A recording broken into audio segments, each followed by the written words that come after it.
Students, आज हम बेटा वाटर साइकिल के बारे में पढ़ेंगे। वाटर साइकिल 2 मेन प्रोसेसेस के ऊपर डिपेंड करता है, इवेपोरेशन एंड कंडेंसेशन।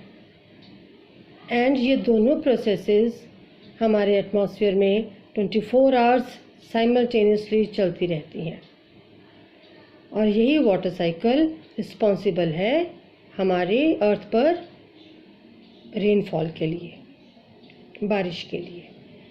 तो अब हम डिटेल में स्टडी करेंगे वाटर साइकिल के बारे में। बेटा, जब सन की हीट अर्थ पर वाटर रिसोर्सेज पर पड़ती है, चाहे वो सी है, रिवर है, पॉन्ड है, तो वाटर हीट होकर वेपर्स में कन्वर्ट होना शुरू कर देता है, जिसे हम कहते हैं इवेपोरेशन। ये वाटर वेपर्स ऊपर की तरफ जाना शुरू कर देते हैं और ऊपर जाकर जब वो कूल एयर को टच करते हैं तो वो वापस से वाटर ड्रॉप्स में चेंज हो जाते हैं, जिसे हम कहते हैं कंडेंसेशन। यानी कि वाटर वेपर्स कंडेंस हो जाते हैं और वाटर ड्रॉप्स की फॉर्म ले लेते हैं। ये वाटर ड्रॉप्स एक दूसरे के क्लोज आना शुरू कर देते हैं और उनका साइज़ इतना बड़ा हो जाता है, वापस में इतने क्लोज आ जाते हैं कि वो हमें क्लाउड की फॉर्म में नज़र आते हैं। धीरे धीरे बेटा वो एयर की डायरेक्शन में चलना शुरू कर देते हैं और एक दूसरे के और क्लोज आते जाते हैं।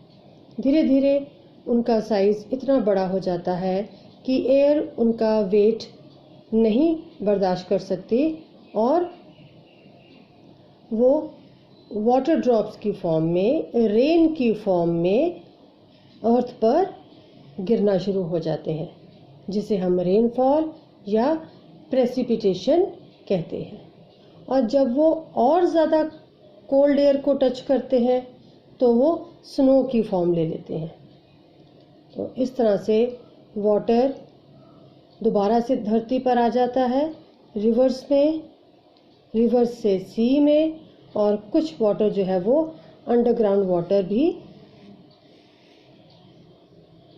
की फॉर्म में भी अर्थ में आ जाता है और फिर धीरे धीरे सी में से फिर इवेपोरेशन, फिर से कंडेंसेशन, क्लाउड फॉर्मेशन, फिर से रेनफॉल और प्रेसिपिटेशन, फिर से वाटर सोर्सेज में पानी आ गया और फिर से सी में।